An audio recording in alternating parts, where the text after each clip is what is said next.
The shrill wail of sirens cut through the quiet suburban evening, flashing red and blue lights reflecting off the wet pavement. Jamal Carter stood frozen in his driveway, the garage door halfway shut behind him. His heart pounded against his ribs as he watched two police cruisers skid to a stop, doors flung open, officers stepping out with hands hovering over their holsters. "Sir, step away from the garage and keep your hands where we can see them," one of them barked.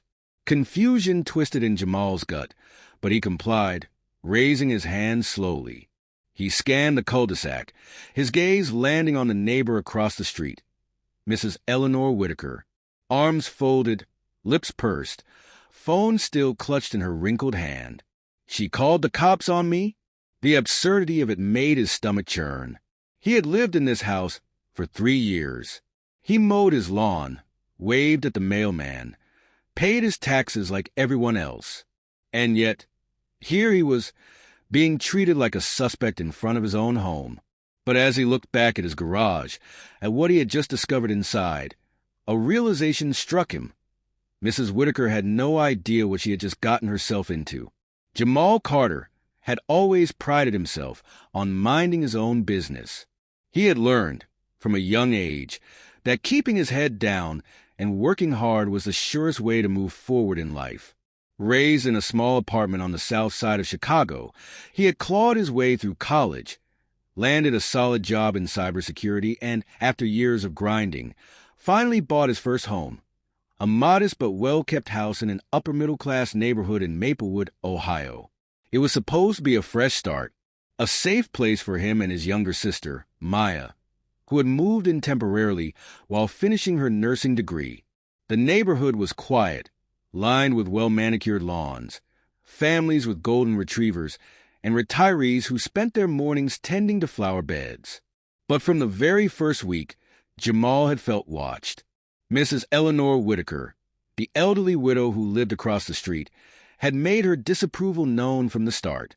He had seen the way her nose wrinkled when she first spotted him moving in, her lips tightening when she saw Maya's car in the driveway.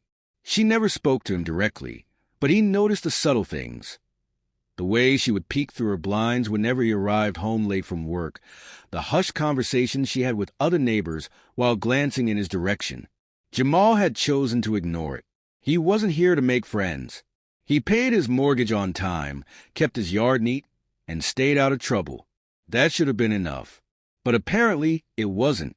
It had been a long day at work, and all Jamal wanted to do was park his car, shut his garage, and unwind.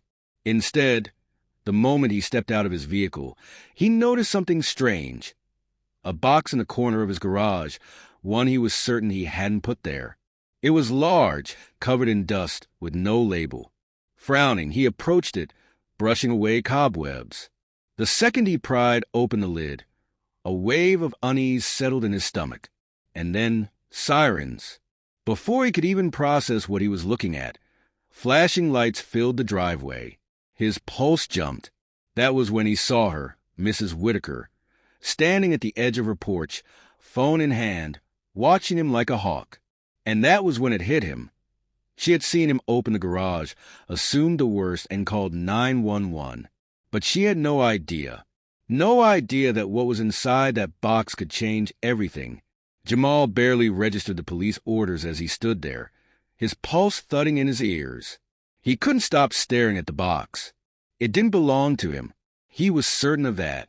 Yet, there it was, tucked away in the darkest corner of his garage, coated in dust like it had been there for years. But how? He had lived here for 3 years. How had he never noticed it before? One of the officers, a tall man with sharp eyes, stepped closer, hand still near his holster. "Sir, we got a call about a possible break-in." Jamal clenched his jaw. "Break-in?" He exhaled slowly, forcing himself to stay calm. "This is my house," he said, his voice even. "I live here." The officer exchanged glances with his partner, a stocky woman with a skeptical expression. Behind them, Mrs. Whitaker stood with her arms crossed, eyes narrowing in satisfaction. Jamal could already see how this looked. A black man standing in an open garage at night, rummaging through a box. To Mrs. Whitaker, that was all the evidence she needed. But she had no idea what she had just stumbled into. The box. Jamal turned toward it, heart hammering. The police presence, the flashing lights. None of it mattered now. He crouched and pulled the lid all the way open. A musty scent wafted up, thick with age and neglect. His fingers brushed against something cold, metallic. A safe. Small, rusted, but unmistakable. And next to it, an old leather-bound journal. Jamal's breath hitched. He lifted the journal carefully, flipping it open. The pages were yellowed, the ink faded but still legible. The name scrawled across the first page made his blood run cold. Daniel Whitaker, Mrs. Whitaker's husband. Jamal's gaze snapped back to her, but she was still standing on the porch, oblivious. He turned back to the safe, running his fingers along its surface. It was locked, but whatever was inside, it had been hidden here for a reason. His mind raced. Had Daniel Whitaker put this here before he passed? Did Mrs. Whitaker even know about it? And more importantly, what was inside that was worth hiding? The officer cleared his throat. "Sir, we need to see some ID." Jamal barely heard him. His world had just shifted. He wasn't just defending himself from an unfair assumption anymore. Now he had a secret, one that could unravel everything. Jamal's hands trembled as he lifted the leather-bound journal. The weight of it felt heavier than it should, like it carried more than just ink and paper. He glanced at the police officers still watching him with suspicion, then at Mrs. Whitaker, who was staring at him as if he were an intruder in his own home. "Sir, we need that ID. Now." The taller officer's voice cut through the night air.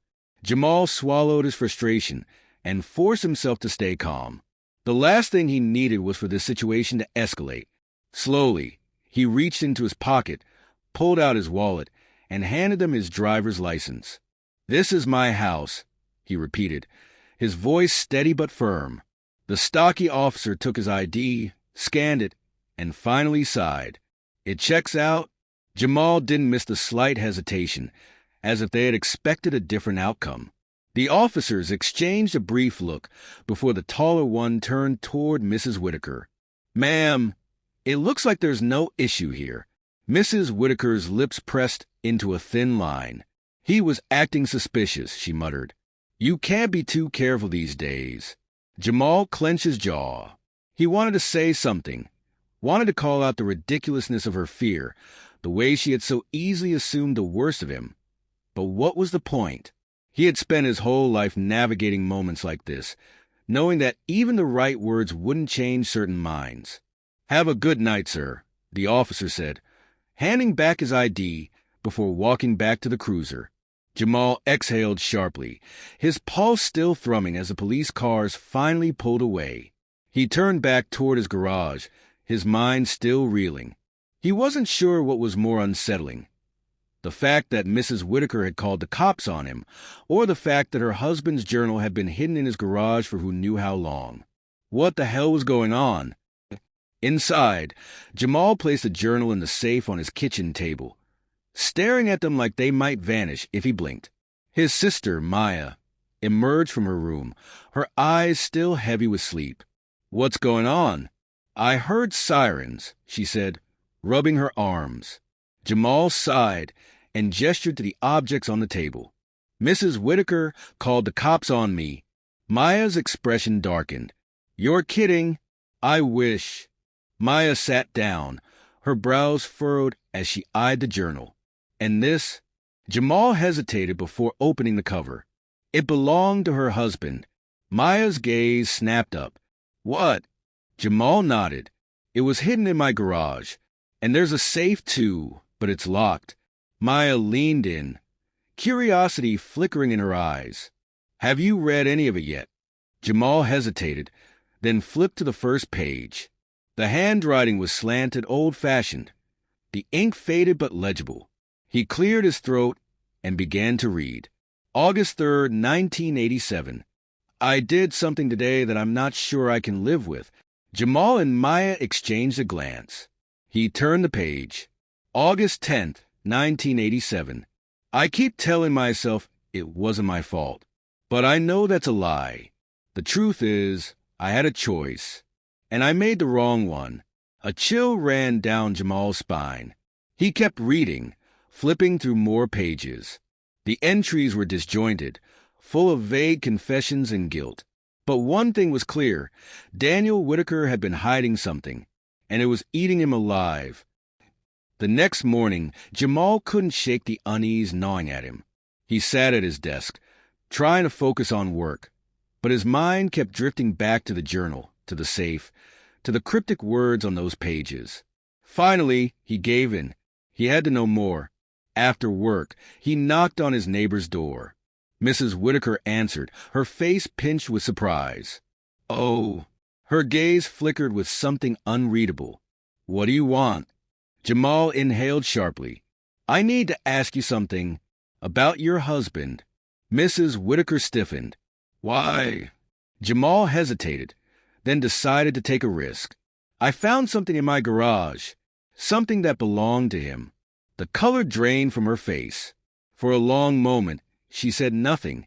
Then, in a voice barely above a whisper, she asked, "What did you find?" Jamal studied her carefully.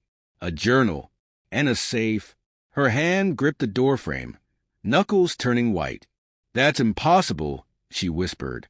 But Jamal could see it in her eyes, recognition. She knew exactly what he was talking about. That night, Mrs. Whitaker came over. For the first time, she stepped inside Jamal's house, her eyes darting around nervously as if stepping over a threshold she had never intended to cross. Jamal placed the journal in front of her. She hesitated before picking it up, her fingers trembling as she traced the worn leather cover. "My husband," she murmured, her voice wavering. "He was a good man." Jamal said nothing. He had read enough to know that Daniel Whitaker had struggled with something he had taken to his grave. Mrs. Whitaker swallowed hard. "If you found this, then that means you also found the safe?" Jamal nodded. "Do you know what's inside?" She let out a shaky breath. "I don't, but I know it has something to do with what happened that summer." Jamal leaned forward. "What happened?"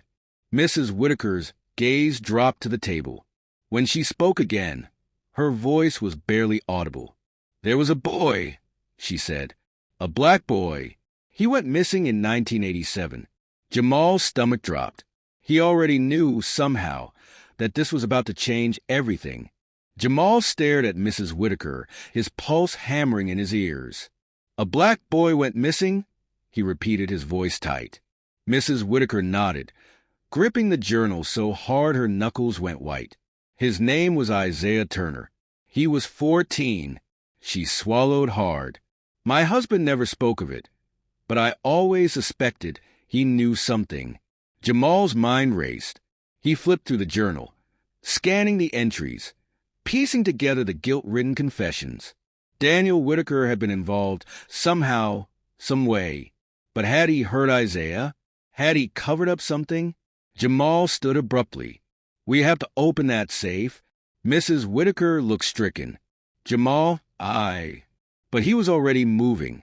Maya, who had been silent until now, followed him to the garage, her face pale.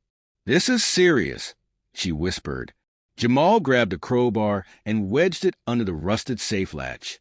It took 3 tries, but finally, with a sharp crack, the metal gave way. The lid popped open. Inside was a stack of old papers, faded photographs, and, at the very bottom, a small cloth bundle. With trembling fingers, Jamal unwrapped it, and his breath caught in his throat. A wallet, a school ID card, a rusted bicycle chain, and a letter. Maya covered her mouth. "Oh my God!" Jamal's hands shook as he unfolded the letter. It was addressed to Isaiah Turner's mother. August 15th, 1987. "Mrs. Turner, I should have stopped them. I should have done more. But I was a coward. They took Isaiah, and I stayed silent. I see his face every night. I hear his voice begging. And I did nothing. His body is near the old maple tree at Pinewood Creek. I am so sorry. Daniel Whitaker." The room spun. Jamal pressed a hand to the table to steady himself. It was a confession, not of murder, but of complicity. Daniel Whitaker hadn't killed Isaiah, but he had watched it happen, and he had stayed silent. Mrs. Whitaker's voice was barely a whisper. "Oh, Daniel." Jamal turned to her, his eyes burning. "Who did this?" Tears welled in her eyes. "I don't know. But if he wrote that letter." Then he was too scared to say their names. Jamal clenched his fists. His entire life, he had felt the weight of unspoken history. The quiet injustices swept under the rug. And now, here it was, in his hands, a decades-old truth that had never seen the light of day. He could destroy this. Pretend he never found it. Or he could do what Daniel Whitaker hadn't. Maya met his gaze. "We have to tell someone." Jamal exhaled sharply, his heart pounding. He looked at Mrs. Whitaker, whose face was streaked with silent tears. "This isn't just your husband's burden anymore," he said. "It's time the world knew the truth." And for the first time, Mrs. Whitaker didn't look like she disagreed. The next morning, Jamal sat at his kitchen table, the letter spread out in front of him.